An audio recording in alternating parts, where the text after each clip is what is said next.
Bike ও টমটমের সংঘর্ষে আহত ৩। ঘটনা সোনামুড়া টু মেলাঘর মূল সড়কের রাঙ্গামাটিয়া গ্যাস গোডাউন সংলগ্ন এলাকায়।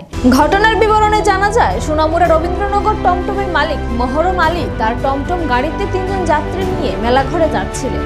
মেলাঘর টু সোনামুড়া মূল সড়কে রাঙ্গামাটি কাঠের সমিল সংলগ্ন গ্যাস গোডাউন এলাকায় আসলে অপর দিক থেকে মেলাঘর থেকে আসা একটি বাইক টমটম গাড়িটিকে সজোরে ধাক্কা দেয়।